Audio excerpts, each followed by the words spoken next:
The fluorescent lights of the Sentry Corps distribution center hummed a sterile, unsettling tune, a counterpoint to the rising cacophony below. Sheila McKenna pressed her fingers against her throbbing temples, the relentless pulse mirroring the ticking clock that was bleeding Sentry Corps dry. $140,000 an hour. That's how much this catastrophic system failure was costing them. Each tick, each hum, was another nail in the coffin of her career. The warehouse floor, usually a symphony of automated whirring and the rhythmic swoosh of packages zipping along conveyor belts, was now a scene of utter chaos. Boxes piled up in haphazard mountains, their destinations unknown, their journeys stalled. The air, normally crisp and filtered, now held a metallic tang of sweat and desperation. She could almost taste the fear, thick and cloying on her tongue. Dozens of engineers, their faces illuminated by the sickly glow of laptop screens, hunched over consoles, their fingers flying across keyboards in a frantic dance. Their whispers, sharp and clipped, carried an undercurrent of panic that pricked at Sheila's already frayed nerves. She had seen this look before, the glazed-over eyes, the tight set of their jaws, the almost imperceptible tremor in their hands. The look of men and women out of their depth, drowning in the complexity of a system they thought they understood. "It's the firmware update," one engineer muttered, his voice barely audible above the din. "Something's corrupted in the core routing logic."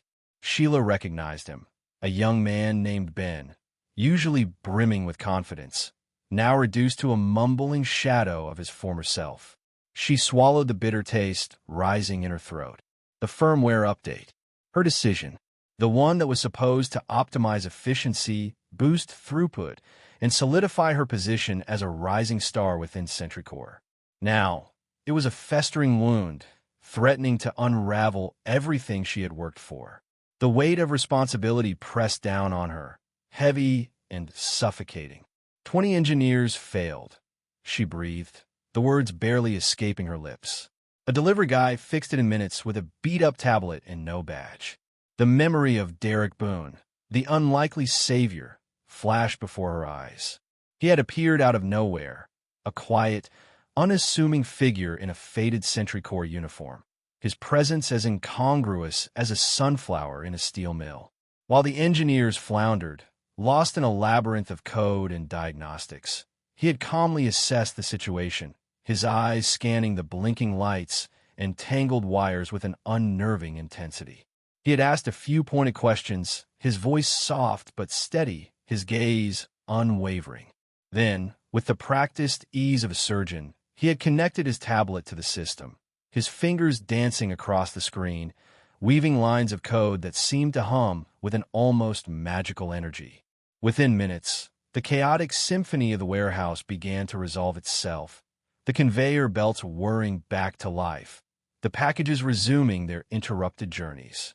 The engineers, initially dismissive, had watched in stunned silence, their faces a mixture of disbelief and resentment. Clipboard Guy, a middle management drone whose sole purpose seemed to be to enforce protocol and stifle innovation, had sputtered in indignation, demanding to see Derek's credentials, his face flushed with a mixture of anger and embarrassment. Derek, oblivious to the storm of emotions swirling around him, had simply unplugged his tablet, offered a curt nod, and walked away, disappearing back into the anonymity from which he had emerged. Sheila rubbed her eyes, trying to banish the image of Clipboard Guy's spluttering outrage. The man had embodied everything that was wrong with Sentry Corps, a rigid adherence to hierarchy and a deep-seated suspicion of anyone who didn't fit the corporate mold. He had seen Derek not as a solution, but as a threat, a challenge to the established order. He had wanted to reprimand Derek for bypassing protocol, for not having the proper authorization. Sheila had silenced him with a look, the icy fury in her eyes a stark contrast to the polite, professional mask she usually wore. "We're bleeding money by the second," she said, her voice sharp and brittle, cutting through the whispers and the hum of the machinery. "Get it fixed." The words were directed at the engineers, but they were also a self-reproach, a reminder of her own failure. She turned away, unable to bear the sight of their frantic efforts, the palpable sense of their inadequacy. She walked towards the loading dock, the cool air a welcome reprieve from the stifling atmosphere of the warehouse. Nyla, the system's lead, caught up with her, her face etched with a mixture of exhaustion and concern. "Sheila," she said, her voice low and urgent. "We've tried everything. The diagnostics are showing nothing. It's like the system is deliberately sabotaging itself." Nyla's words echoed Sheila's own unease. There was something unsettling about the nature of the failure, its suddenness, its resistance to conventional solutions. It was as if the system, in its newly updated complexity, had developed a mind of its own, a will to resist the very commands it was designed to obey. Sheila closed her eyes, inhaling deeply, trying to quell the rising tide of panic. The image of Derek Boon, his quiet competence, his uncanny ability to see what the experts had missed, flickered again in her mind. He hadn't needed credentials. He hadn't needed protocols. He had simply seen the problem, understood it, and fixed it. He had possessed something far more valuable than a degree or a title, an intuitive understanding of the systems, a deep connection to the intricate dance of electrons and code. "Find him," she said, her voice barely a whisper, the words carrying the weight of her desperation, the faint glimmer of hope. "Find Derek Boon." Fluorescent lights hummed, a sterile counterpoint to the low thrum of machinery usually powering the smooth, relentless flow of packages through the Sentry Corps distribution center. 2 weeks ago, this place had been a symphony of organized chaos. Now, an unsettling quiet had settled, broken only by the exasperated sighs of engineers hunched over consoles, their faces bathed in the sickly glow of error messages. Nyla rubbed her temples, the pressure behind her eyes a constant companion these past few days. The new firmware update, promised to streamline the automated sorting system, had instead brought it to a screeching halt. "It doesn't make sense," she muttered, scrolling through lines of code that seemed perfectly normal. "It should be working. All the code checks out." A bitter taste rose in her throat. She'd spent countless hours poring over the diagnostics, chasing phantom glitches, only to arrive back at the same frustrating conclusion. Nothing was technically wrong. Yet, the system remained stubbornly unresponsive. Across the room, another engineer, a young man with a perpetually worried frown named Kevin, echoed her sentiment. "Everything's technically fine, but it's acting like it's blind." He gestured towards the vast sorting area where conveyor belts stood still, packages piled up in haphazard stacks, a testament to the system's inexplicable paralysis. Nyla watched him, the frustration radiating off him in palpable waves. She understood. This wasn't just about fixing a system. It was about reputations, careers, the quiet panic that gnawed at them all, threatening to unravel the carefully constructed facade of competence. The air crackled with tension, thick enough to choke on. The scent of stale coffee and burnt electronics hung heavy, a testament to the sleepless nights spent battling this digital demon. Nyla could feel the weight of expectations pressing down on her, the unspoken question hanging in the air.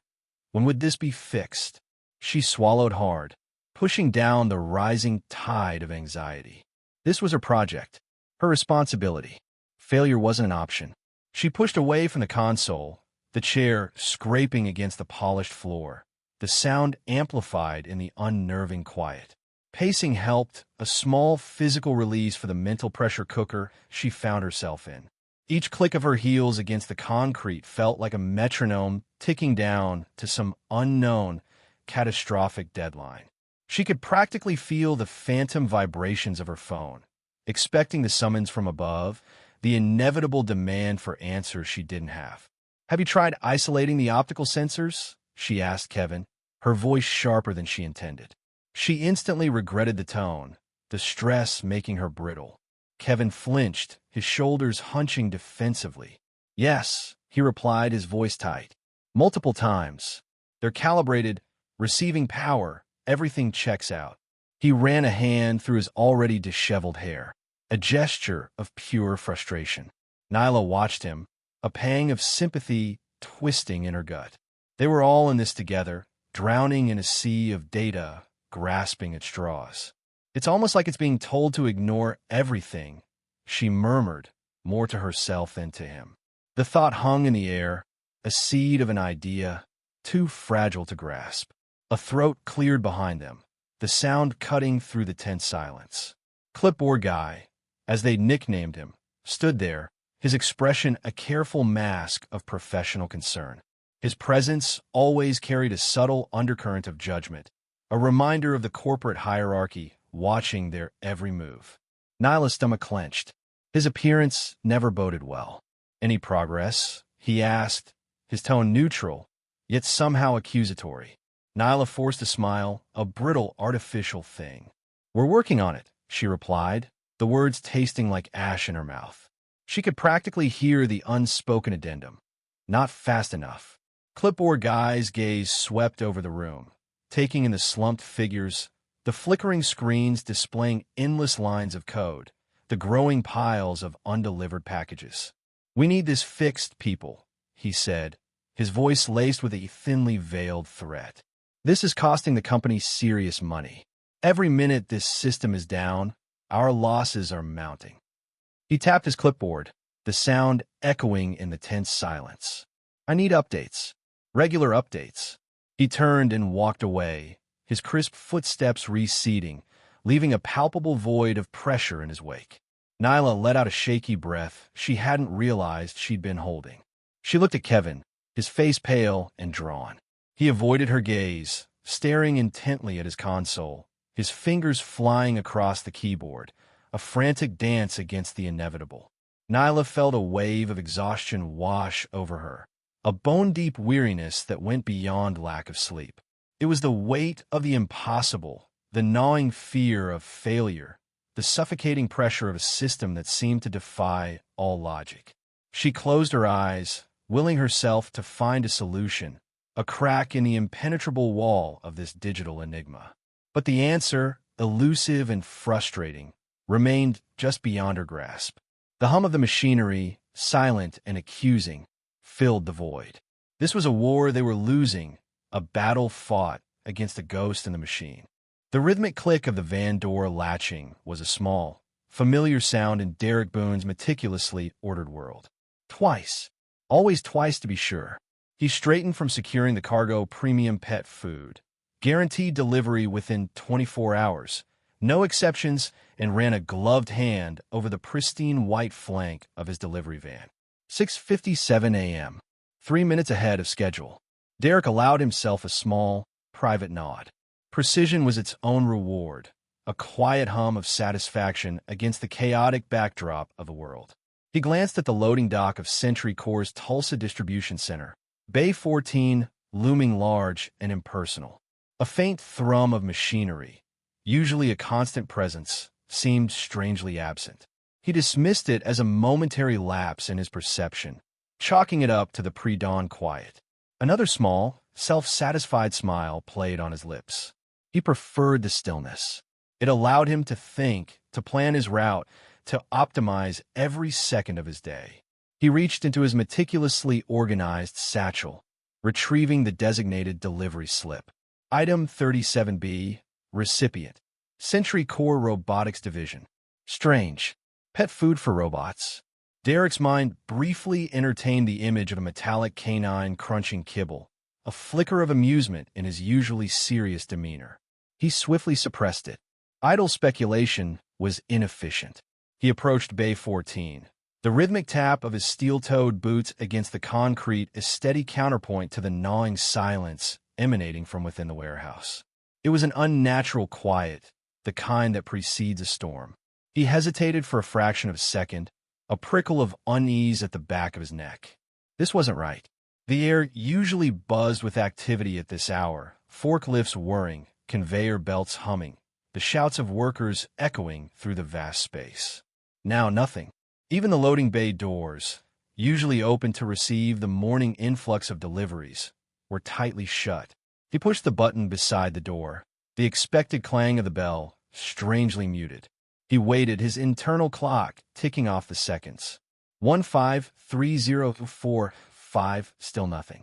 An unsettling feeling, a blend of annoyance and a deeper, indefinable apprehension, began to creep into his thoughts. He pressed the button again, holding it down this time, the insistent buzz echoing the growing disquiet in his chest. Finally, the door shuddered open, revealing a sliver of the scene within. The warehouse, usually a hive of organized chaos, was frozen. Dozens of figures, bathed in the harsh fluorescent light, milled around a cluster of screens displaying lines of indecipherable code. The air crackled not with the hum of machinery, but with a palpable tension, a silent scream of frustrated energy.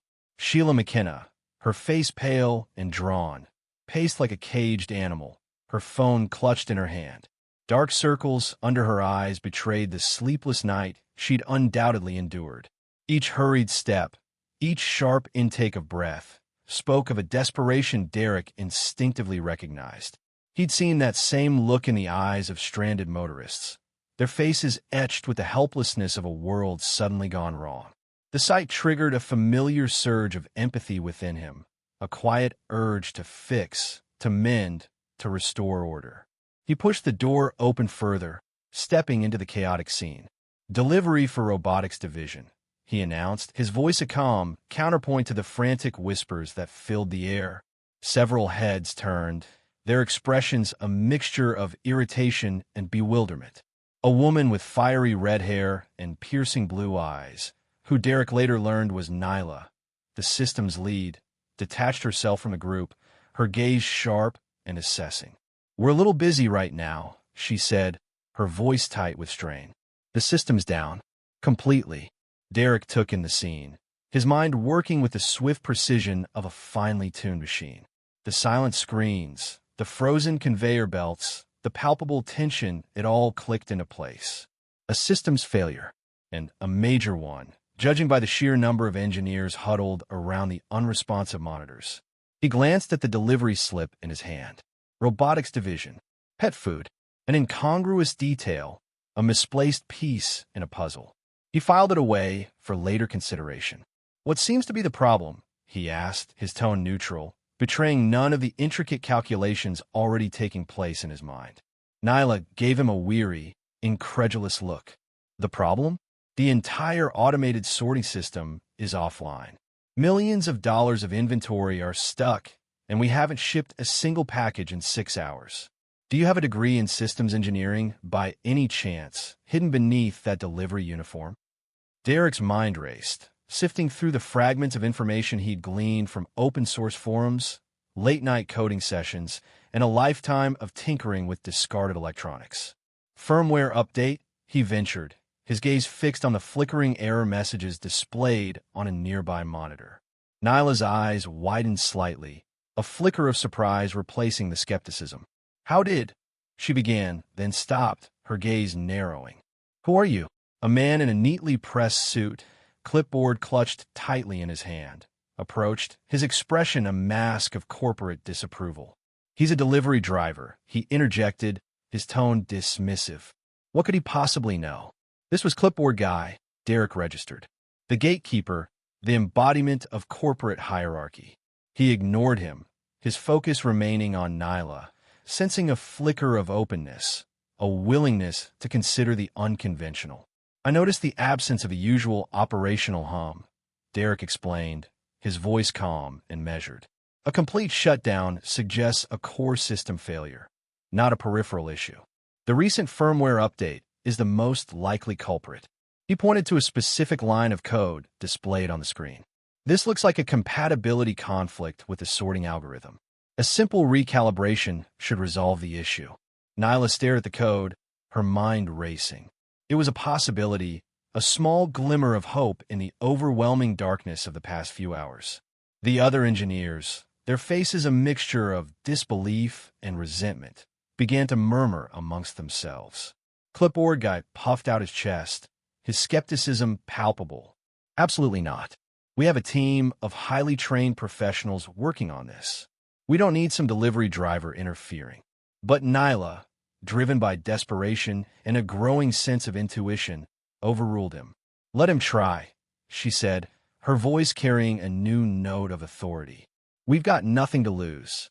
The tension in the room shifted, a palpable wave of expectation replacing the earlier despair. Derek, his mind already several steps ahead, calmly requested access to a terminal. As his fingers flew across the keyboard, a hushed silence descended upon the warehouse. The only sound was the rhythmic click of the keys, a steady beat against the backdrop of the silent machinery. A beat that, with every keystroke, seemed to echo the quiet hum of a system returning to life. The air in the Sentry Corps distribution center hung thick with the metallic tang of ozone and the bitter scent of burnt coffee.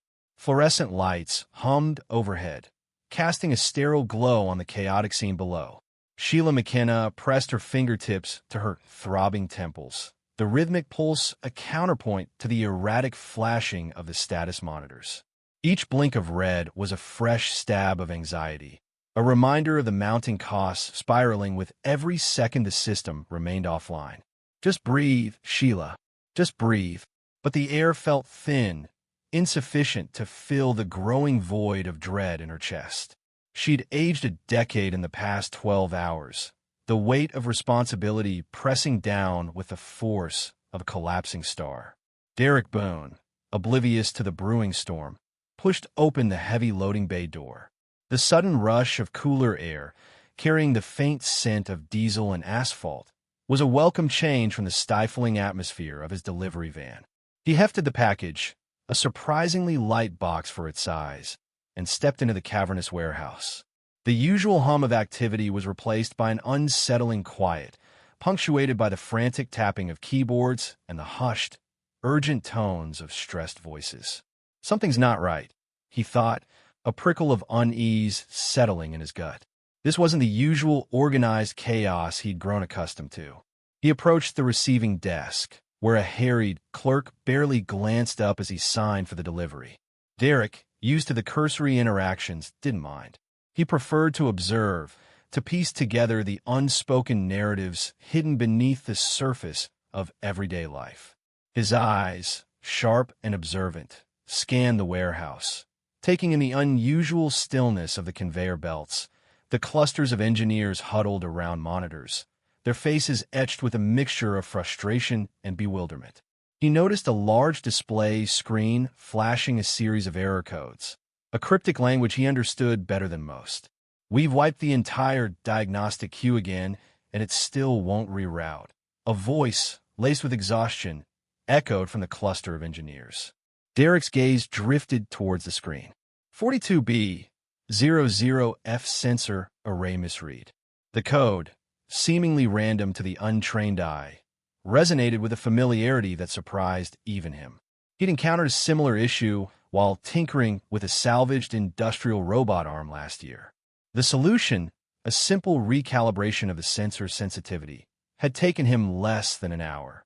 Here, it seemed to be baffling a room full of supposed experts. "We can't keep testing on live modules. We're frying the secondary pads." Another voice, sharper this time, cut through the air. Derek felt a strange disconnect between the complexity of the problem they described and the simplicity of the solution he envisioned. He hesitated. Should he speak up? A delivery driver offering advice to a team of engineers? The thought felt absurd, yet the insistent flashing of the error code, the palpable tension in the air, tugged at him. He knew, with a certainty that defied logic, that he could fix it. Nyla, the system's lead, ran a hand through her already disheveled hair, a gesture of pure frustration. Hours of troubleshooting had yielded nothing but dead ends. The new firmware, touted as a revolutionary upgrade, had turned into a catastrophic failure. Her reputation, her career, hung precariously in the balance. There has to be something we're missing, she thought, her mind racing through lines of code, searching for the elusive error. She glanced at the faces of her team, mirrored reflections of her own despair. They were the best in the business, yet they were utterly stumped. The shame was a bitter pill to swallow. Derek, his internal debate raging, took a step closer to the group. "Excuse me," he began, his voice a low rumble that barely registered over the hum of the machinery. He cleared his throat, suddenly self-conscious under the scrutiny of the engineers. I couldn't help but notice the error code on the display. A man in a crisp suit, clipboard clutched tightly in his hand, turned to Derek with an air of condescending amusement. "And you are?" he asked, his tone dripping with unspoken judgment. This was Clipboard Guy, the embodiment of corporate skepticism, a gatekeeper of the established order. Derek felt a wave of heat flush his cheeks. Derek Boon. I delivered packages. He winced internally at the inadequacy of the explanation. He wanted to say more, to explain his understanding of the system, but the words seemed to catch in his throat. Clipboard Guy's expression shifted from amusement to thinly veiled disdain. "Well, Mr. Boon," he said, his voice dripping with sarcasm, "I'm sure our highly trained engineers appreciate your observation." He turned back to the group, dismissing Derek with a dismissive wave of his hand. Nyla, however, caught a flicker of something in Derek's eyes, a quiet confidence that belied his unassuming demeanor.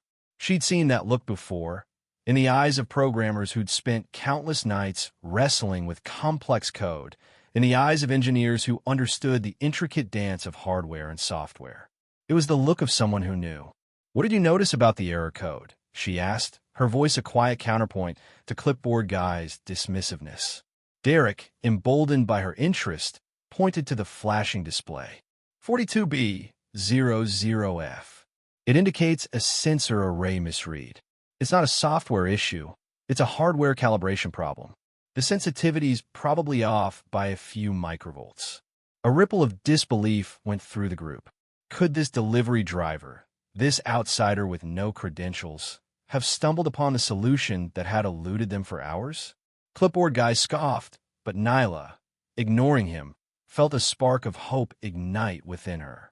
"And how would you suggest we fix it?" she asked, her gaze fixed on Derek's face, searching for any hint of doubt. Derek, now fully engaged, explained his proposed solution, his words precise and surprisingly technical. He described the specific sensor array, the calibration procedure, even the exact voltage adjustment required. The engineers listened, initially with skepticism, then with growing fascination. He spoke their language, a language of logic and precision, a language that transcended job titles and credentials. Nyla, her mind racing, realized he was right. It was a simple, elegant solution that had somehow escaped their collective notice. She glanced at Clipboard Guy, his face a mask of bewildered indignation, and a small smile played on her lips. "All right, Mr. Boon," she said, turning back to Derek, "let's see if you can work your magic." The air hung thick with the metallic tang of overheating electronics and the acrid scent of burnt coffee. Fluorescent lights hummed a relentless, anxious tune, reflecting off the sweat-slicked foreheads of the engineers huddled around the main console. Sheila McKenna, her tailored suit rumpled, paced a restless path behind them, the click of her heels a staccato rhythm against the low thrum of the stalled machinery. Each passing second felt like a nail hammered into the coffin of her career. The silence of the sorting system, usually a symphony of whirring conveyors and clicking relays, was now a deafening testament to failure. She could almost feel the weight of corporate disappointment pressing down on her, a suffocating blanket woven with missed deadlines and lost revenue. Derek Boon, oblivious to the simmering tension, wheeled a cart laden with packages toward the loading dock. His mind was miles away, dissecting a particularly tricky coding problem he'd been wrestling with for days. He'd barely registered the unusual quiet, attributing it to a shift change or maybe some routine maintenance. His focus was on the rhythmic rumble of the cart's wheels, a familiar, comforting sound in the cavernous warehouse. As he passed the main console, a snippet of conversation snagged his attention. "Fallback tree, incomplete logic path error sensor array malfunction." He paused, a frown creasing his brow. Those weren't routine maintenance terms. Something serious was wrong. His innate curiosity, a relentless itch that often propelled him down rabbit holes of technical exploration, tugged at him. He hesitated, a silent debate raging within. He was just a driver, not an engineer. What could he possibly contribute? But the rising panic in the engineers' voices, the palpable desperation in their tone, chipped away at his restraint. You guys check the secondary logic gate configuration? He offered tentatively, the words barely above a whisper. The engineers, startled by the unexpected interruption, swiveled in their chairs, their faces etched with a mixture of irritation and bewilderment. Nyla, the system's lead, her eyes bloodshot with fatigue, regarded him with open skepticism. "Excuse me?" she asked, her voice sharp with exhaustion. Derek shuffled his feet, suddenly self-conscious under the weight of their collective gaze. "I saw a loop error flash on that screen a minute ago," he stammered, gesturing toward the secondary monitor displaying lines of code. "Looked like a misread tied to the sensor array." A condescending chuckle rippled through the group. Clipboard guy, his face a mask of bureaucratic disapproval, stepped forward. "Son, I appreciate your enthusiasm," he drawled, his voice dripping with condescension, "but we have a team of highly trained engineers working on this. I'm sure they've considered every possibility." Derek felt a flush of anger creep up his neck. He hated being patronized, but he forced himself to remain calm, his internal monologue a whirlwind of conflicting emotions. He could just walk away, let them stew in their own incompetence. But the challenge, the sheer intellectual puzzle of the malfunctioning system, held him captive. "It's a system loop, not a hardware failure," he insisted, his voice gaining a newfound steadiness. "The update probably caused the sensors to feed empty values upstream, which the logic path reads as null. If your fallback tree isn't complete, the system gets stuck in an open loop." The engineers exchanged uneasy glances. Nyla, however, felt a flicker of something akin to recognition. She'd seen that same loop error flash across the screen, dismissed it as a phantom glitch. But Derek's explanation, it resonated with a certain logical elegance that the other engineers' convoluted theories lacked. She pushed past the others, her gaze fixed on the secondary monitor. "Show me," she demanded, her voice a low growl. Derek, emboldened by her unexpected interest, pointed to a specific line of code. "See here? The sensor input isn't being properly validated. It's triggering a null value, which the logic gate interprets as a critical error, forcing the system into a continuous loop." His explanations, stripped of jargon and delivered with the clarity of someone who understood the underlying principles, resonated with Nyla. She saw it now, clear as day. The elegant simplicity of his diagnosis contrasted sharply with the complex, convoluted theories the other engineers had been chasing. A tense silence descended as Nyla rapidly typed a series of commands, bypassing the faulty logic gate and rerouting the sensor input. The main console flickered, then sprang to life, a cascade of green lights replacing the ominous red. The low hum of the sorting system returned, a welcome symphony to Sheila's ears. Relief washed over her, so profound she felt momentarily weak-kneed. She shot Derek a look of stunned gratitude, a complex mix of embarrassment and admiration swirling in her eyes. The other engineers, their faces etched with a mixture of disbelief and grudging respect, stared at Derek as if he were some kind of technical sorcerer. Clipboard guy, however, remained rooted to the spot, his face a mask of bewildered confusion. His carefully constructed world of hierarchies and credentials had just been subtly, irrevocably, upended. The implications of a delivery driver solving a problem that had stumped a team of highly paid engineers were slowly, painfully dawning on him. The silence stretched, thick with unspoken questions and reassessments. The air, previously heavy with tension, now vibrated with a strange new energy, the quiet hum of a paradigm shift. The air in the diagnostic console hung thick and heavy, a miasma of sweat, stale coffee, and the metallic tang of fear. Sheila McKenna could practically taste the desperation clinging to the back of her throat. Around her, a symphony of clicking keyboards and muttered curses played out, each keystroke a hammer blow against the fragile scaffolding of her composure. 36 hours. 36 hours this automated behemoth had been offline, hemorrhaging money and shredding her reputation with each passing second. 36 hours of highly paid engineers staring blankly at screens, scratching their heads, and offering nothing but hollow assurances. They're useless, she thought, the acid of despair burning a hole in her stomach. All of them. She glanced at Nyla, the system's lead, whose face, normally bright and alert, was now etched with a bone-deep weariness.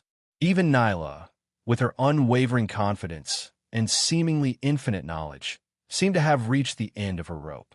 Sheila closed her eyes, picturing the cascade of emails awaiting her, the inevitable board meeting, the whispers in the corridors. This is it, a cold voice whispered in the back of her mind. This is how it all ends. Then a new voice cut through the tense silence, a quiet, almost hesitant drawl that seemed utterly out of place in this high-tech pressure cooker. This node's giving you garbage. It's not broken. It's mismapped. Sheila opened her eyes, her gaze snapping towards the source of the interruption. It was the delivery driver, the one who had insisted on witnessing the diagnostics. He stood slightly apart from the cluster of engineers, a battered tablet clutched in his hands, his expression a mixture of concentration and mild amusement. Amusement? Sheila's eyebrows shot up. How could anyone find this situation amusing? This wasn't some game. This was her career hanging by a thread. Derek Boon, oblivious to the storm brewing within Sheila, swiped a finger across his tablet screen. He'd seen this kind of issue before, not in a facility this size, granted, but the underlying principles were the same. He'd spent countless nights in his garage, dissecting discarded electronics, teaching himself the language of circuits and code. This system, for all its sophistication, was ultimately just a collection of interconnected parts, each with its own quirks and vulnerabilities. Someone installed it upside down, he added, his voice still calm, almost conversational. A wave of disbelief rippled through the room. Upside down? It was almost laughably simple, and yet Nyla, intrigued despite her initial skepticism, stepped closer, peering over Derek's shoulder. Her eyes, sharp and analytical, followed the lines of code he was highlighting on his tablet. A flicker of understanding crossed her face. Your system is reading null on package feed weight, Derek explained, his finger tapping the screen, so it thinks it's lifting a ghost. He glanced up at Nyla, a faint smile playing on his lips. It's trying to compensate, which is why you're getting those erratic power fluctuations. The other engineers, initially dismissive of the delivery driver's intervention, now began to crowd around, their expressions shifting from skepticism to grudging curiosity. One by one, they leaned in, their eyes scanning the data displayed on Derek's tablet. The silence in the room deepened, punctuated only by the soft hum of the servers and the rapid tapping of Derek's fingers as he typed a modified protocol. Clipboard guy, a middle management drone dispatched from corporate headquarters, huffed impatiently. Does this gentleman even have the necessary credentials to be interfering with our systems? He asked, his voice dripping with condescension. The word gentleman hung in the air, thick with sarcasm. Derek paused, his fingers hovering over the tablet's keyboard. He looked up at Clipboard Guy, his expression unreadable. Credentials? He let out a soft, almost inaudible sigh. He thought of the countless hours he'd spent poring over manuals, the nights he'd sacrificed to master the intricacies of coding, the sheer joy of solving complex technical puzzles. None of that translated into the neatly framed certificates and acronyms that seemed to hold so much weight in this world. No, he finally admitted, his voice quiet but firm. I don't. Before Clipboard Guy could launch into another condescending tirade, Nyla stepped forward, her voice cutting through the tension. He's right, she said, her gaze fixed on the data displayed on Derek's tablet. The sensor orientation is throwing off the weight calibration. It's a simple fix, but one we all overlooked. A wave of shame washed over her. How could they, a team of seasoned engineers, have missed something so elementary? With a few final keystrokes, Derek uploaded the modified protocol. The room held its breath. Then, slowly, hesitantly, the main display began to flicker back to life. The lines of code scrolling across the screen, no longer a chaotic jumble, but a symphony of order and precision. A low hum emanated from the sorting system, a sound that had been absent for what felt like an eternity. It was the sound of life returning, of a crisis averted. Sheila McKenna, watching the display with a mixture of disbelief and relief, felt a wave of exhaustion wash over her. It was over. They were back online. She turned to Derek, her eyes searching his face. Who was this man, this delivery driver who had single-handedly solved a problem that had stumped an entire team of experts? He stood there, quietly observing the resurrected system, his expression betraying no hint of triumph or self-satisfaction. He simply nodded, a small, almost imperceptible movement, as if to say it was nothing. The tension in the room began to dissipate, replaced by a hesitant sense of awe. The engineers, humbled by their collective failure and the unexpected solution, exchanged bewildered glances. Clipboard Guy, his face now a mask of stunned silence, retreated into the background, his clipboard clutched tightly to his chest. Nyla, her initial skepticism long gone, looked at Derek with newfound respect. "You have an extraordinary talent," she said, her voice filled with genuine admiration. "You should be working here, not driving a delivery van." Derek shrugged, a wry smile playing on his lips. He'd heard that before. "I just like fixing things," he said, his gaze drifting back to the now smoothly functioning system. He wasn't interested in accolades or job offers. He'd simply seen a problem and, driven by an innate curiosity and a deep-seated desire to understand how things worked, he'd fixed it. The quiet satisfaction of that was reward enough. The fluorescent lights of the distribution center hummed, a stark counterpoint to the stunned silence that had fallen over the room. Sheila McKenna felt a tremor run through her, not of fear this time, but something akin to disbelief. It was as if the world had tilted on its axis, the familiar weight of despair lifting, replaced by a bewildering lightness. She watched Derek Boon, still perched on the technician's stool, his hands resting loosely in his lap, a faint, almost self-deprecating smile playing on his lips. He looked utterly unfazed, as though restarting a planetary sorting system was something he did between deliveries. Just minutes ago, the air had crackled with the frantic energy of desperation, the rhythmic clacking of keyboards a soundtrack to their impending doom. Now, the only sound was the gentle whir of the conveyor belts, resuming their tireless dance. Nyla, usually so composed, stared at the diagnostic screen, her eyes wide, reflecting the green glow of the restored system. A complex mix of emotions flickered across her face: astonishment, relief, a touch of professional embarrassment. Sheila knew what she was thinking. 20 engineers had flown in hundreds of hours spent, thousands of dollars burned, and this man, this delivery driver, just pinpointed the root cause in under 10 minutes. The thought echoed in Sheila's own mind, a dissonant chord in the symphony of relief. It was a humbling, almost humiliating realization. Around them, the assembled engineers stirred, like statues slowly coming to life. Whispers rippled through the room, growing in volume, carrying snippets of incredulous conversations. Did he really just... I don't understand. How?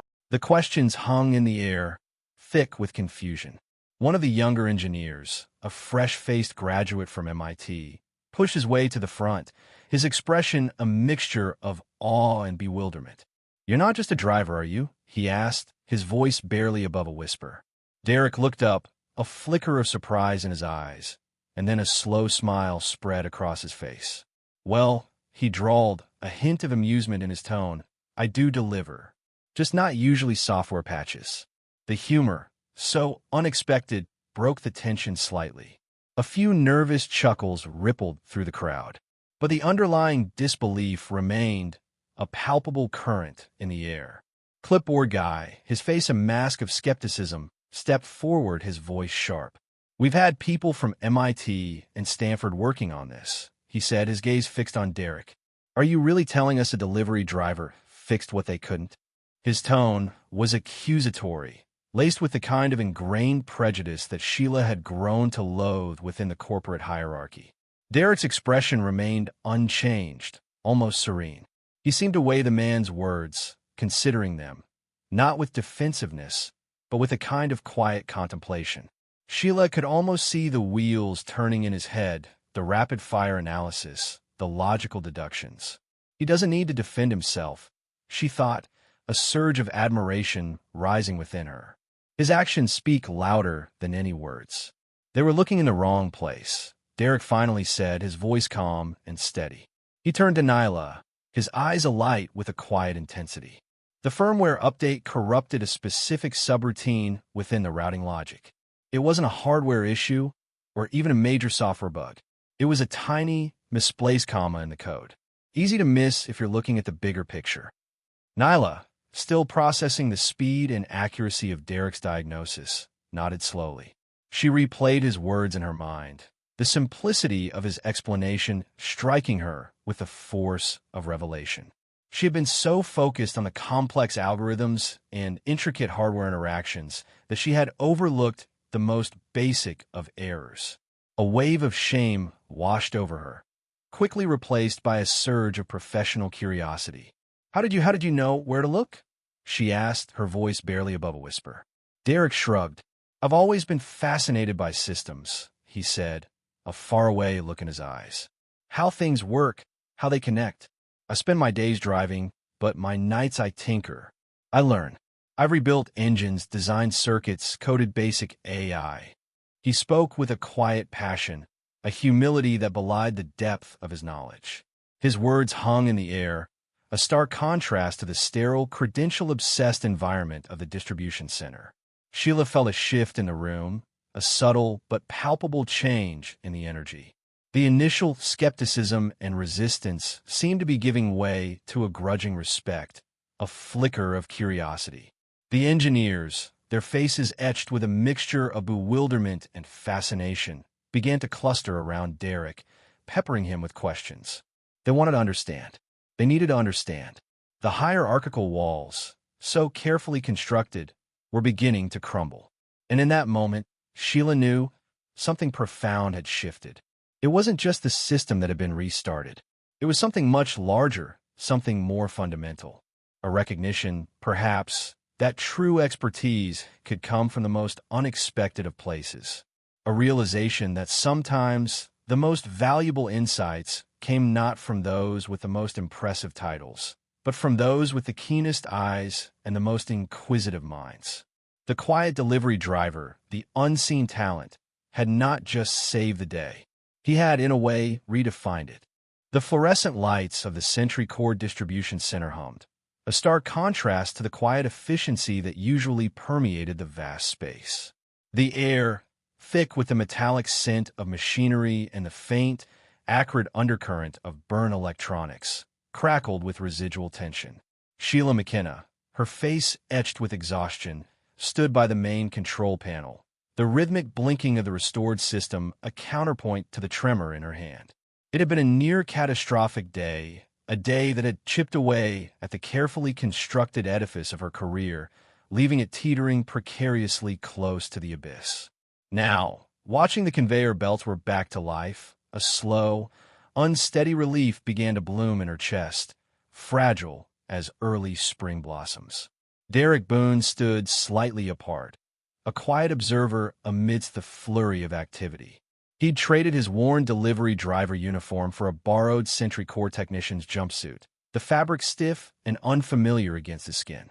The change of clothes hadn't altered the fundamental disconnect he felt, a sense of existing on the periphery of a world he'd briefly, unexpectedly, entered. He ran a hand through his hair, the gesture of familiar comfort in the unfamiliar landscape. The lingering scent of ozone from the fried circuit board he'd replaced mingled with the faint, persistent smell of motor oil that clung to his skin, a testament to his usual life, a life that now felt distant and surreal. "We want to run your fix across all 7 locations," Sheila said, her voice still edged with the day's stress, but laced with a newfound respect. Derek turned, his gaze meeting hers, a flicker of surprise in his brown eyes. He'd expected a handshake, maybe a hurried thank you. Not this. Not a conversation that hinted at something more. "They need me," a small, quiet voice whispered in his mind, a voice he'd learned to ignore, to dismiss as the fanciful murmurings of a solitary existence. Now, however, it resonated with a surprising clarity. "We've lost, well, let's just say a significant amount of revenue today," Sheila continued, rubbing a hand across her forehead, leaving a faint smudge against her pale skin. "I'd like to offer compensation for the time and work." Derek hesitated, the gears of his mind turning, calculating not dollar amounts, but the implications, the subtle shift in the tectonic plates of his life that this offer represented. "I want my name in that update log," he said, his voice quiet but firm. It wasn't about recognition. It was about validation, a tangible marker of his contribution, proof against the insidious whispers of self-doubt that had plagued him for years. A ghost of a smile touched Sheila's lips. "Consider it done." She paused, studying him, a glint of speculation in her tired eyes. "You opened your own door, Derek," she added, her voice soft, almost conspiratorial. "You ever think about coming in full-time?" The question hung in the air, heavy with possibility. Derek's mind raced, images flashing through his consciousness. The cramped confines of his delivery van, the endless monotony of the highway, the quiet, gnawing dissatisfaction that had been his constant companion. And then, another image.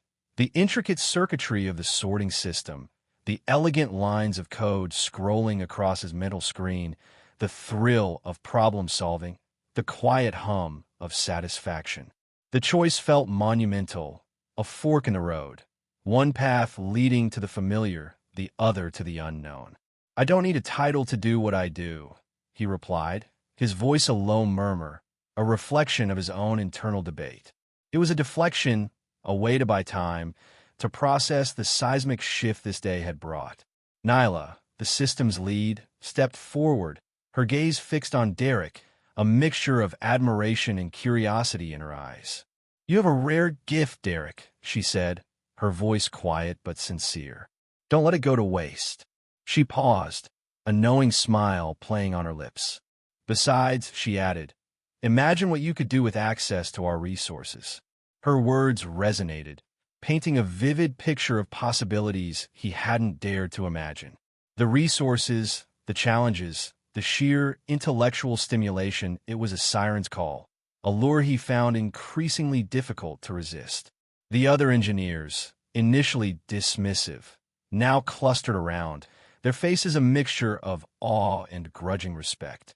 Clipboard guy hovered nearby, his skepticism still palpable, but now tempered with a wary curiosity. The shift in perception was tangible, a palpable wave washing over the room, carrying with it the unspoken acknowledgement of Derek's skills that had been invisible, hidden beneath the surface of his unassuming exterior. As the activity around him gradually subsided, Derek walked towards the large observation window overlooking the now-functioning distribution center. The rhythmic hum of the machinery, once a cacophony of chaos, now resonated with a soothing regularity, a testament to his intervention. He looked out at the complex network of conveyor belts, the robotic arms moving with precision, the packages flowing seamlessly through the system. He saw not just a distribution center, but a complex puzzle, a system he understood on a level that even the credentialed engineers hadn't reached. A profound sense of accomplishment settled within him, a quiet, unwavering certainty that he had found something that resonated with the deepest parts of his being. He was no longer just a delivery driver, a cog in the machine. He was a problem solver, an innovator, a silent architect of order in a world of chaos. The realization was both exhilarating and terrifying, a glimpse into a future he hadn't dared to envision, a future where his hidden talents were not just acknowledged, but valued. The offer of employment hung in the air, a tantalizing invitation to a life less ordinary, a life where his skills could flourish. The choice was still his, a heavy weight resting on his shoulders, but for the first time in a long time, Derek felt a sense of agency, a belief that he could shape his own destiny. The whispers of self-doubt had not been silenced, but they had been muted, replaced by a nascent sense of hope, a flicker of excitement for what the future might hold. The hum of the refrigerator was a low, persistent thrum in the quiet of Derek's apartment. The single overhead bulb cast stark shadows, illuminating the worn patches on his sofa and the scattered tools on his workbench. He sat hunched over his laptop, the glow of the screen reflecting in his tired eyes. Lines of code scrolled past, a familiar language he'd taught himself, a world he'd built brick by digital brick. He wasn't replaying the day's events for self-congratulation, though a flicker of something akin to pride, a rare and unsettling feeling, did brush against the edges of his consciousness. No, this was a post-mortem, a meticulous dissection of his own actions. Each line of code he'd written on the fly at Sentry Corps distribution center, each command he'd inputted, was now being scrutinized, analyzed, refined. He wasn't just fixing a problem. He was understanding it, dissecting its root cause, ensuring that the makeshift patch he'd implemented wouldn't create unforeseen consequences down the line. This wasn't just about a crash system. It was about a philosophy, a way of thinking, a relentless pursuit of elegant solutions. The world saw a delivery driver. He saw a systems architect trapped in the wrong life. He wasn't driven by ambition, not in the conventional sense. It was more of a quiet compulsion, a need to unravel complexity, to bring order to chaos. He pushed a stray strand of hair from his forehead, a small sigh escaping his lips. The silence of the apartment amplified the sound, making him acutely aware of his solitude. A faint buzz from his phone broke the stillness. He glanced at the screen, a flicker of annoyance crossing his face. He wasn't one for social calls, and even work-related calls felt intrusive. He let it go to voicemail, the rhythmic blinking of the notification light a small, pulsating irritation in the periphery of his vision. He returned to his work, the rhythmic tap-tap-tap of his fingers on the keyboard, a soothing counterpoint to the persistent hum of the refrigerator. He needed to understand the vulnerability he'd exploited to see if there were other potential weaknesses in the system. He'd seen the fear in the eyes of those engineers, the desperation of Sheila McKenna, the sheer panic gripping the entire facility. He hadn't intended to become their savior. He'd simply been making a delivery. The irony wasn't lost on him. A man deemed insignificant enough to be a cog in the delivery machine had become the one to fix the machine that controlled the cogs. He finally reached for his phone, the blinking light now a persistent reminder of an unfulfilled obligation. He tapped the screen, pulling up the voicemail notification. It was Nyla, the systems lead. Her voice, usually crisp and professional, held a note of genuine gratitude.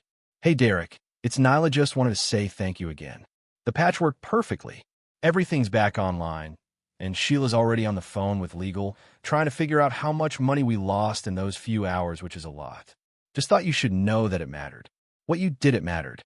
The message ended abruptly, leaving a silence heavier than the one that had preceded it. Derek stared at the phone, a complex mix of emotions stirring within him. Relief, certainly, that his solution had held. A faint satisfaction, perhaps, at having his skills acknowledged, however fleetingly. But beneath it all, a deeper, more unsettling feeling began to surface, a sense of unease, almost a premonition, that this single act, this impulsive intervention, would ripple outwards, changing the trajectory of his carefully constructed, solitary life.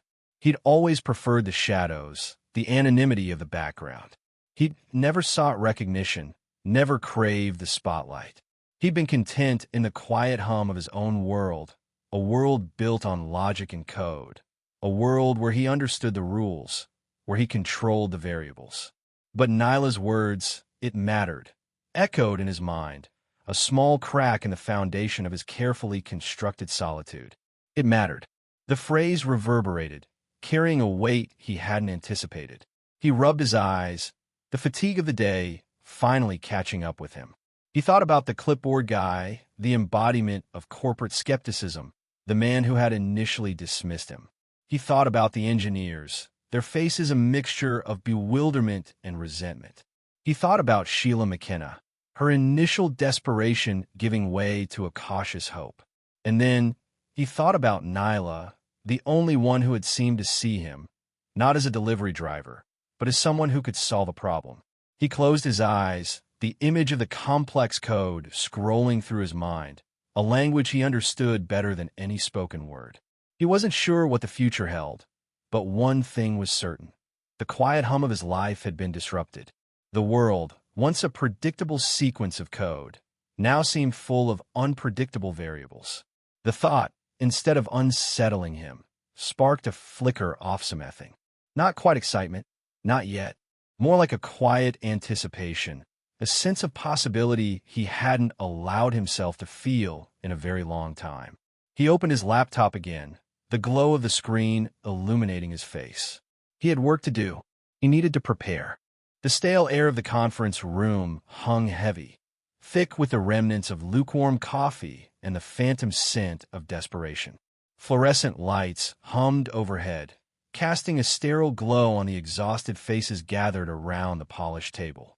Nyla rubbed her eyes, a gritty weariness settling deep in her bones.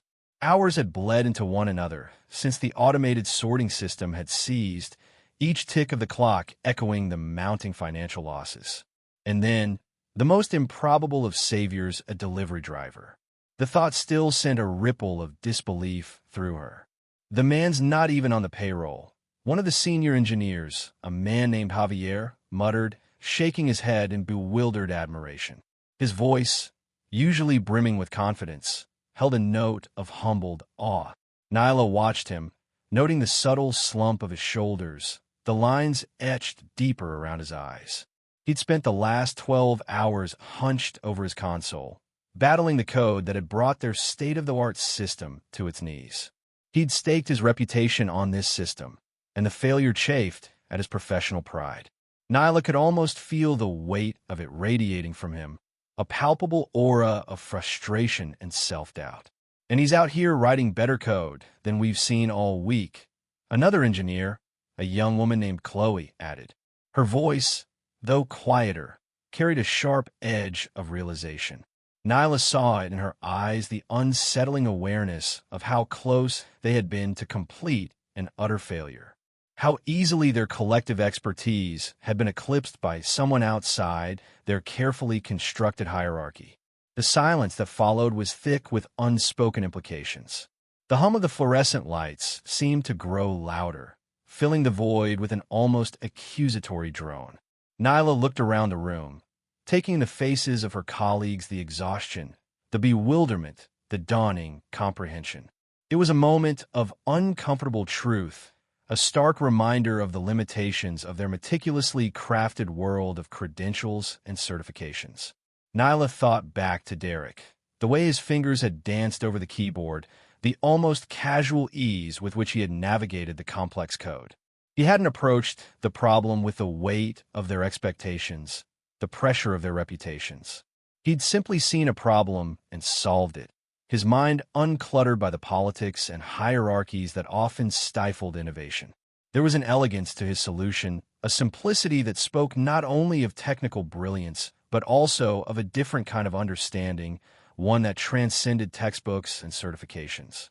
It's shumbling, Javier finally admitted, his voice low. He looked at Nyla, a flicker of vulnerability in his eyes. We were so focused on the complexity, on the layers of code, we missed the fundamental flaw. He saw it instantly. Nyla nodded, a slow, deliberate movement. He has a gift, she agreed, her voice barely above a whisper. The thought echoed her mind, tinged with a strange mix of admiration and unease. She'd initially dismissed him, another delivery driver making a routine stop. She hadn't even considered that he might possess the key to unlocking their technological paralysis. The oversight felt like a personal failing, a testament to the insidious nature of preconceived notions. Sometimes it's not about hierarchy, Chloe said, her voice resonating with a newfound conviction. Sometimes the sharpest mind in the room is the one no one bothered to listen to. Her words hung in the air, heavy with meaning. Nyla felt a pang of guilt, a sharp reminder of her own initial skepticism. She had judged Derek by his uniform, his job title, the very things that had made him invisible in their world of corporate ladders and performance reviews. She hadn't seen the brilliance that lay hidden beneath the surface, the untapped potential that had ultimately saved them from disaster. The conversation drifted, the engineers dissecting Derek's solution, their voices hushed with a blend of respect and self-reproach. Nyla found herself lost in thought, the events of the night replaying in her mind. The initial panic, the mounting pressure, the creeping despair. And then, the unexpected arrival of Derek, his quiet competence slicing through the chaos like a beacon in the dark. It felt like a pivotal moment, a subtle shift in the very foundation of their understanding. She thought of Clipboard Guy, the quintessential company man, his face contorted in disbelief as Derek effortlessly navigated the system's intricacies. He had embodied the company's rigid hierarchy, the ingrained belief in credentials and titles. He had dismissed Derek outright, blinded by his own preconceived notions. Now, the irony was almost palpable. The very system Clipboard Guy so vehemently defended had been rescued by someone he deemed insignificant. Nyla felt a strange sense of liberation, a loosening of the invisible chains of corporate dogma. Derek's intervention had exposed the cracks in their carefully constructed world, revealing the limitations of their reliance on titles and hierarchies. It had forced them to confront a fundamental truth that competence wasn't always confined to boardrooms and corner offices, that sometimes the greatest solutions came from the most unexpected places. The air in the conference room began to clear, the oppressive weight of failure slowly dissipating. The engineers, though exhausted, seemed to carry themselves differently, a new humility tempering their usual confidence. The crisis had shaken them, forcing them to reevaluate their assumptions, their priorities. And in the midst of the chaos, a delivery driver had inadvertently delivered a lesson far more profound than any package a lesson about the true nature of expertise, the power of observation, and the importance of looking beyond the surface. Nyla knew, with a certainty that settled deep in her bones, that this night would mark a turning point, not just for the company, but for her own understanding of what it truly meant to be brilliant. The harsh fluorescent lights of the Tulsa Distribution Center seemed to mock Sheila's exhaustion. Even 24 hours later, the memory of the echoing silence before Derek Boon's fix, the palpable tension, the weight of potential failure clinging to her like a damp shroud, still resonated within her. Now, the hum of the automated sorters was a lullaby, each whir and click a testament to the unlikely savior in a worn delivery driver uniform. She rubbed her temples, the lingering throb a dull counterpoint to the rhythmic machinery. Had it really only been a day? It felt like a lifetime. News of the near catastrophe, carefully contained within the upper echelons of Sentry Corps, had sent shockwaves through the company.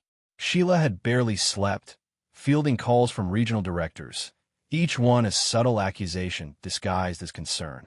Miles away, in the Memphis facility, a young technician named Javier Reyes watched a grainy video on his phone. The shaky footage, taken by a dock worker in Tulsa, showed Derek Boon, his face illuminated by the flickering screen of a diagnostic panel, calmly manipulating lines of code that had baffled a room full of certified experts. Javier, fresh out of tech school and brimming with the arrogance of youth, had initially scoffed. Another viral video showcasing some lucky amateur stumbling onto a simple fix. But as he watched Derek's fingers dance across the keyboard, a flicker of unease ignited within him. The code scrolling across the screen wasn't simple. It was elegant, efficient, and utterly unfamiliar. A knot of anxiety tightened in his stomach. What if this delivery driver actually knew something they didn't? He glanced nervously at the sorting system humming smoothly behind him.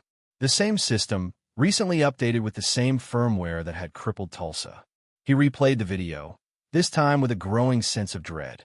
Meanwhile, in Chicago, the regional director, a stern woman named Catherine Vance, slammed her phone onto her desk. Idiots, the whole lot of them. The Tulsa debacle had exposed a vulnerability, a systemic flaw in Sentry Corps' reliance on expensive consultants and over-credentialed engineers. She paced her office, the polished mahogany floor reflecting her agitated movements. The viral video, circulating through back channels and whispered about in break rooms, had become a symbol of the company's arrogance. A delivery driver, a nobody, had accomplished what their best and brightest couldn't. The humiliation was a bitter pill to swallow. Catherine paused, staring out the panoramic window at the city sprawling below. The video, though embarrassing, presented an opportunity. An opportunity to shake things up, to challenge the status quo, to find the hidden gems buried beneath layers of corporate bureaucracy. A thin smile played on her lips. She picked up the phone again, a new resolve hardening her voice. "Give me Sheila McKenna in Tulsa, and find out everything you can about this Derek Boon." Back in Tulsa, Derek was oblivious to the ripples he had created. He was back on his usual route, the familiar rumble of the delivery van a comforting constant. The radio played a forgotten country song, the lyrics blending with the rhythmic thump of the tires on the highway. He hadn't thought much about the incident at the distribution center. Fixing things was just something he did, a natural extension of the way his mind worked. He'd always been drawn to the intricate dance of electronics, the hidden logic beneath the surface of machines. He'd spent countless nights tinkering, learning, pushing the boundaries of his self-taught knowledge. The panicked faces of the engineers, their bewildered expressions, hadn't registered as anything significant. To him, they were just people facing a problem he could solve. He hadn't sought recognition, hadn't expected anything in return. The crumpled wad of cash Sheila had pressed into his hand felt strangely heavy in his pocket. Nyla, the system's lead, watched the viral video for the 10th time. The initial skepticism she'd felt towards Derek had vanished, replaced by a grudging respect that quickly blossomed into genuine admiration. She replayed the part where he explained the flaw in the firmware, his words simple yet profound, cutting through the layers of technical jargon that had clouded the other engineers' thinking. He saw the system not as a collection of complex algorithms, but as a living entity, each line of code a breath, each process a heartbeat. His intuitive understanding, unburdened by formal training, had allowed him to see what they, in their expertise, had missed. She felt a pang of guilt, a recognition of the inherent bias that had led her to initially dismiss him. She thought of the countless others, the hidden talents overlooked and undervalued within the vast machinery of Sentry Corps. The video, a testament to Derek's skill, was also an indictment of their own blindness. The ripples continued to spread.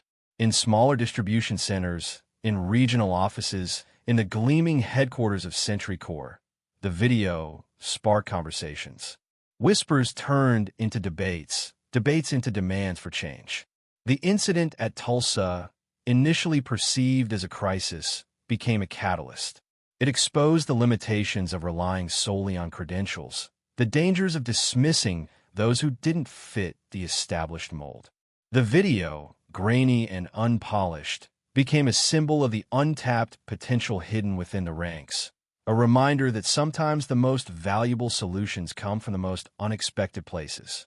And at the center of it all, unknowingly, was Derek Boon, the delivery driver, driving his route, the radio humming a forgotten tune, completely unaware of the revolution he had sparked.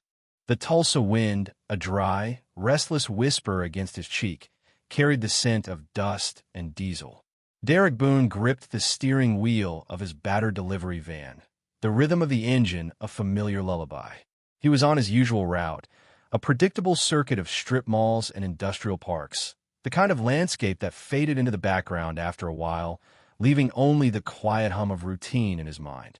He'd finished his last delivery of the day, a stack of cardboard boxes filled with something he didn't care to know, left at the loading dock of a nondescript warehouse.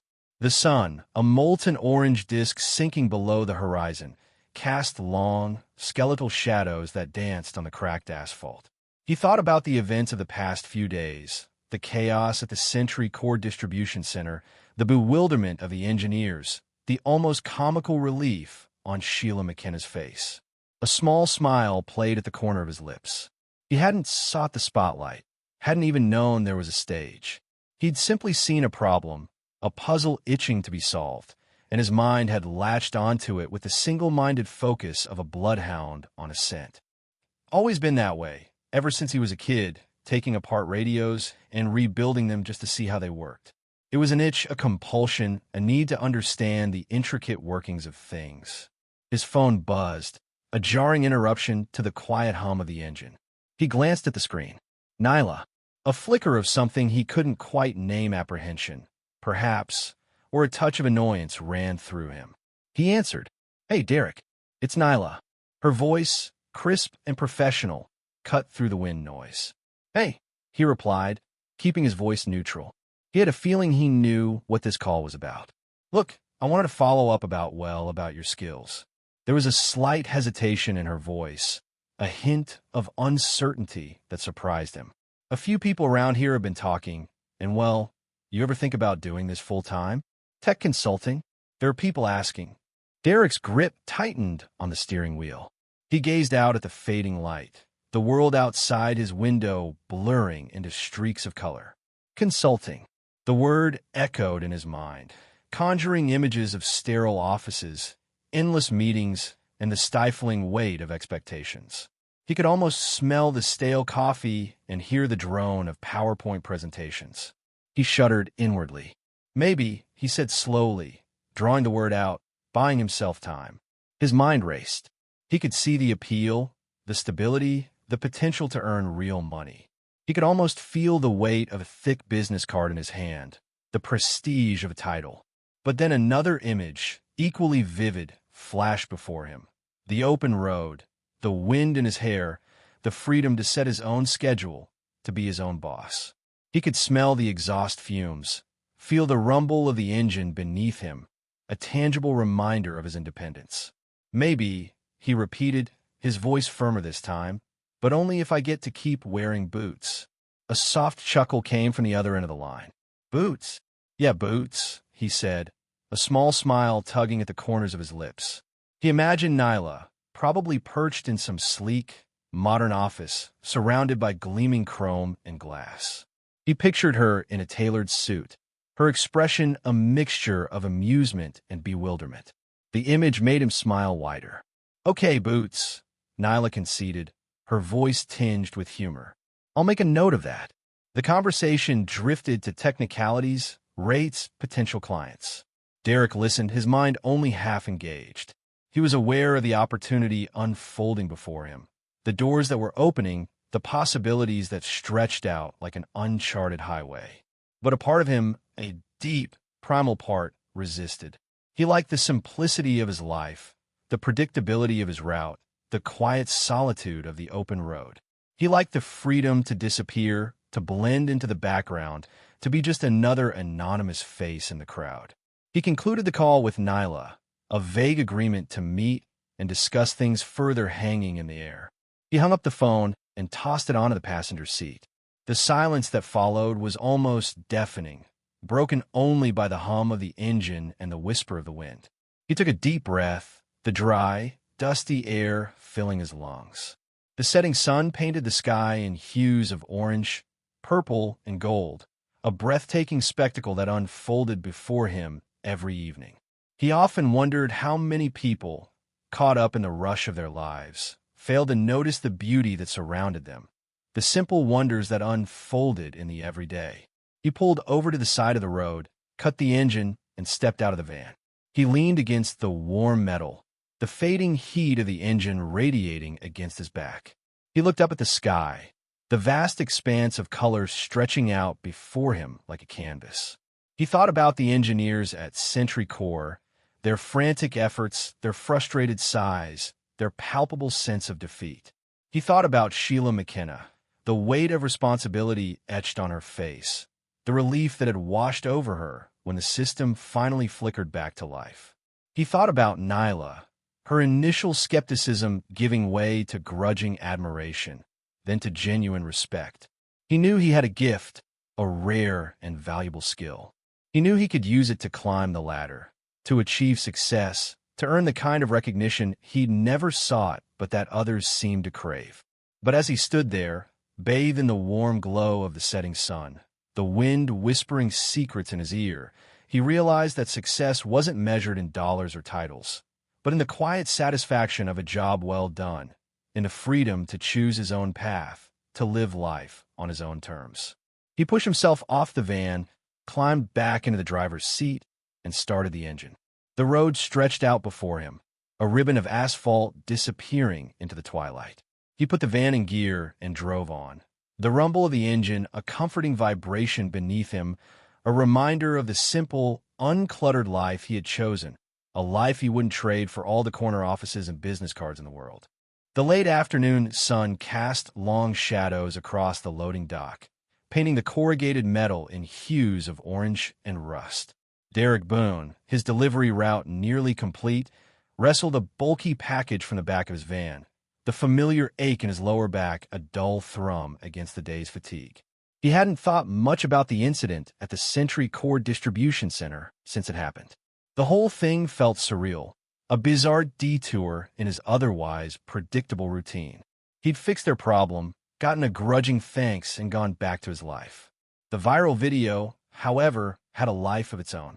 He hadn't sought the attention, hadn't even known someone was filming. The thought of thousands of eyes watching him tinker with that behemoth of machine sent a strange shiver down his spine. It was an unsettling mix of pride and unease. He preferred the quiet anonymity of his work, the rhythmic predictability of his route. This last stop, a small tech startup nestled near the sprawling complex of the Advanced Automated Sorting Organization, ASO, ironically, the very system that had crashed at Sentry Corps, brought a flicker of amusement to his lips. Life was full of these little ironies. He double-checked the address label, a worn piece of paper clinging precariously to the cardboard, and hauled the package towards the loading bay. As he approached, a young man, barely out of college, judging by the oversized hoodie and the anxious energy radiating from him, emerged from the shadows. He was fiddling with a phone, eyes glued to the screen, and nearly walked straight into Derek. "Whoa, sorry," the young man mumbled, looking up. His eyes widened, recognition dawning slowly. "Hey, are you the dude from that warehouse video?" Derek hesitated. He still wasn't used to being recognized. "Depends on which video you're talking about," he replied, a touch of dry humor in his voice. Inside, a faint warmth spread through him. This young man's unguarded awe was a stark contrast to the skepticism he'd faced from the Sentry Corps engineers. The young man grinned, a flash of white against his tan skin. "The one where you fixed the ASO at Sentry Corps. Man, that was insane.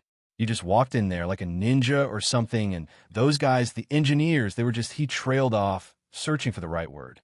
Clueless." Derek chuckled, the sound low and rumbling.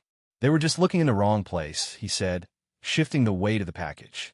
"Sometimes all it takes is paying attention. Systems talk, you just gotta listen." The young man's eyes, bright with an almost childlike admiration, held a hint of longing. "I'm trying to get into systems engineering. It's tough, though. So competitive." Derek placed the package on the loading dock with a gentle thud. He remembered that feeling, the gnawing uncertainty, the weight of expectations, the fear of being overlooked. He'd spent years tinkering in his garage, teaching himself the languages of machines, the intricate dance of circuits and code. He'd never had a fancy degree, never worn a suit and tie. He'd faced a share of closed doors and dismissive glances. He knew what it was like to feel like an outsider looking in. He looked at the young man, seeing a reflection of his younger self, that burning ember of passion struggling to stay alight. "It is," Derek acknowledged, his voice softening. "But don't let that discourage you. Don't let anyone tell you what you can or can't do. If you're willing to put in the work, to really understand the how and the why, you'll find your way." He paused, considering his next words. "Credentials are just pieces of paper. Real knowledge, real understanding that comes from digging in, getting your hands dirty." He tapped his temple. "It's up here, not on a resume." A quiet hope flickered in the young man's eyes. "Maybe one day," he murmured, a newfound confidence coloring his tone. "Maybe one day I'll be able to do what you did." Derek smiled, a genuine, encouraging smile that reached his eyes. "Maybe one day," he echoed. "Just keep listening to the systems. They'll tell you what they need." He picked up his clipboard, the mundane task grounding him after the unexpected conversation. "Gotta run," he said, turning to head back to his van. As he walked away, he could feel the young man's gaze on his back, a weight of expectation mixed with admiration. He knew the weight of that gaze, the pressure to live up to an unexpected moment of heroism. He also knew the quiet satisfaction of proving the doubters wrong, of finding your own path, regardless of the obstacles. The viral video, the brief moment of fame, none of that mattered as much as this quiet exchange, this spark of hope ignited in a young man's eyes. He climbed into his van, the familiar rumble of the engine a comforting sound. As he pulled away from the loading dock, he glanced in his rearview mirror. The young man was still standing there, watching him go. Derek knew, with a quiet certainty, that this was more than just a fleeting encounter. It was a passing of the torch, a silent promise of a future yet to be written. The world needed more people who listened, who weren't afraid to get their hands dirty, who saw the potential in the overlooked, the unseen. And maybe, just maybe, he had played a small part in making that happen. The thought, though fleeting, warmed him more than any viral video ever could. The hum of the refrigerator was a low, constant thrum in the quiet apartment. Derek Boon sat at his kitchen table, the cheap laminate cool against his bare forearms. He'd showered, the scent of sandalwood soap clinging faintly to his skin, a stark contrast to the lingering metallic tang of the distribution center. He'd traded his worn delivery uniform for a faded t-shirt and jeans, yet the weight of the day still clung to him, a strange mix of exhaustion and exhilaration. Outside, Tulsa's night sky was a tapestry of inky blues and twinkling city lights, a familiar comfort. He idly turned a chipped mug in his hands, its worn surface a testament to countless cups of instant coffee, fueled by late-night coding sessions and early morning deliveries. He still couldn't quite believe the events of the day. The chaos, the panic in Sheila McKenna's eyes, the palpable desperation radiating from the assembled engineers. And him, Derek Boon, the delivery driver, the outsider, the one they'd looked at with barely concealed disdain, the one who'd fixed their multi-million-dollar problem in minutes. A wry smile tugged at the corner of his lips. He'd seen that look before, the mixture of disbelief and resentment. He'd felt it in high school, when he'd aced the physics exam without even cracking a textbook, and in community college, when he'd built a working robot out of scrap parts while the engineering students struggled with their prefabricated kits. It was the look of ingrained prejudice, the assumption that knowledge came packaged in degrees and certifications, not from raw curiosity and an insatiable hunger to understand how things worked. The memory of Nyla's surprised expression, the shift in her eyes from skepticism to genuine admiration, was a flicker of warmth in the otherwise cold reality of corporate indifference. She'd seen past the uniform, past the preconceived notions. She'd seen the spark, the passion in his eyes as he dissected the faulty code, recognizing a kindred spirit in the face of overwhelming doubt. Her handshake, firm and respectful, resonated more than any accolade. He'd known instinctively what the problem was, the telltale signs in the error logs flashing across the giant monitors, signs that had seemingly escaped the notice of the so-called experts. A single misplaced character, a tiny flaw in the firmware, a butterfly flapping its wings in the digital realm, causing a hurricane of malfunction. He'd seen it before in his own projects, the frustratingly elusive bugs that could cripple an entire system. It was a humbling experience, a constant reminder that even the most complex creations could be brought down by the smallest oversight. The clinking sound of his keys, dropped onto the table, broke through his thoughts. He rubbed his tired eyes, the image of the clipboard-wielding manager still vivid in his mind. The man's dismissive attitude, the way he'd practically shooed Derek away before Nyla intervened, spoke volumes about the culture of the place, a culture that valued credentials over competence, titles over talent. It was a system that bred stagnation, a breeding ground for complacency. Derek rose from the table, walked over to the window, and looked out at the cityscape. The lights twinkled, a silent testament to the interconnectedness of things, the intricate web of human ingenuity that powered the modern world. And yet, within that complex system, there were cracks, places where talent was overlooked, where potential was stifled by rigid hierarchies and outdated assumptions. He'd returned to his regular route after the incident, the mundane routine a stark contrast to the adrenaline rush of the distribution center. He delivered packages to homes and businesses, a silent observer of the everyday lives unfolding around him. He'd seen the tired faces of office workers, the hurried steps of parents rushing home to their families, the quiet moments of connection between strangers. He saw the tapestry of humanity, the diverse threads woven together to create the fabric of society. And he realized that talent, like these threads, came in all colors and textures, not just in the pre-approved shades of corporate conformity. He closed his eyes, breathing deeply, the night air cool against his face. He thought of his late grandfather, a carpenter who could build anything with his hands, a man who'd taught him the value of hard work and the satisfaction of creating something beautiful and useful. His grandfather had never held a fancy title, never earned a university degree, but he possessed a kind of genius all his own, a deep understanding of the materials he worked with, an intuitive grasp of form and function. He'd instilled in Derek a profound respect for the power of skill, regardless of where it came from. A soft chime from his laptop broke the silence. An email from Nyla. He opened it, his heart beating a little faster. A simple message, thanking him again for his help, expressing her admiration for his skills. An invitation to coffee, a chance to talk about future opportunities. He reread the message, a flicker of hope igniting within him.